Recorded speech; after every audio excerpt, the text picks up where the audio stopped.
Vice president के कहे अनुसार वेदा मिजोरम के उसी जंगल के सामने पहुंचते हैं जहां पर 4 लोगों की लाश मिली थी और 2 लोग गायब थे। पुलिस वाले और फॉरेस्ट ऑफिसर्स उनके साथ खड़े थे। सब लोग हैरान थे।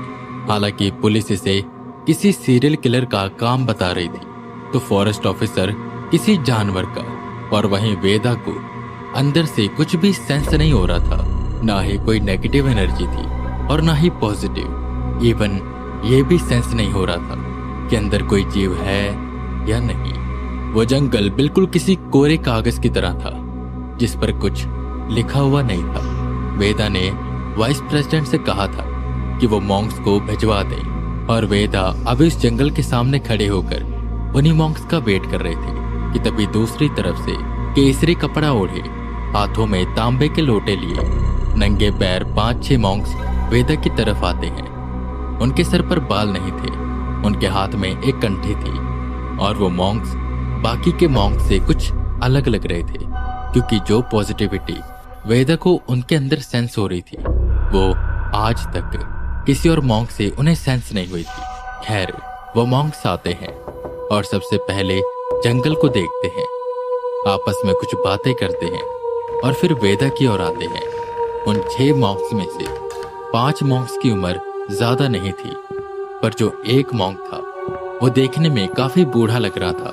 वो मॉन्क वेदा के पास आया। तुम कोई साधारण मनुष्य नहीं हो, कुछ दिव्य शक्तियां हैं तुम्हारे पास, बताओ कौन हो तुम। उस मॉन्क के इतना पूछते ही वेदा उन्हें सबसे दूर लेकर गए और उन्हें अपने बारे में सब कुछ बता दिया। मॉन्क ने सारी बात सुनी और अपने शिष्यों को बुलाते हुए वेदा का सबसे परिचित करवाया। ये मेरे शिष्य हैं, इनके दादा परदादा ने धृजवान से लड़ाई की थी। धृजवान यानी कि वो दैत्य जो अब मुक्त हो चुका है और लोगों को मार रहा है। वेदा को इसी के साथ उसका नाम पता चला जो कि था धृजवान। क्षमा करिएगा, मैं आपको बीच में ही रोक रहा हूं, पर क्या आप सब कुछ मुझे शुरू से बता सकते हैं? और मुझे एक और बात पूछनी है। मेरे अंदर एक ऐसी ताकत है जिससे मैं नकारात्मक और सकारात्मक चीजों को अनुभव कर सकता हूं, पर मुझे उस जंगल से कुछ भी महसूस नहीं हो रहा। ऐसा क्यों? बेटा वेदांत, बात बहुत गहरी है।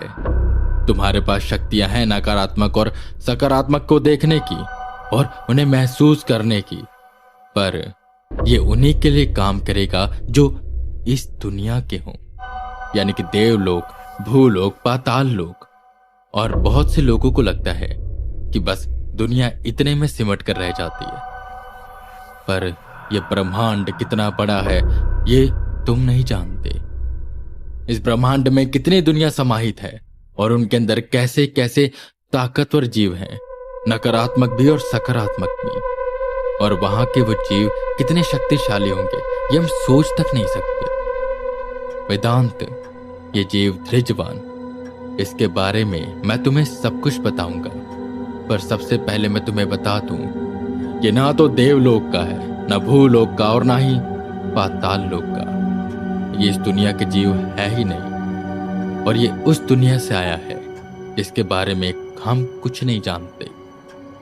और कहा ऐसा जाता है कि जिस दुनिया में ये था, ये उस दुनिया का सबसे कमजोर जीव था, इसलिए अपनी जान बचाकर ये यहां पर आ गया। और तुम सोचो कि यह जीव वहां का सबसे कमजोर जीव था, तो जो जीव वहां पर होंगे वो कितने ताकतवर होंगे। सोचने वाली बात है, जिस पर वो मॉन्क वेदा के करीब आते हैं और उन्हें बताना शुरू करते हैं। जब से इंसानों का जन्म हुआ है, उन्होंने अपनी बुद्धि से अपने जीवन को आसान बनाया, अपने कबीले बनाए, खुद को सबसे अलग बनाया, बात करने को भाषा बनाई।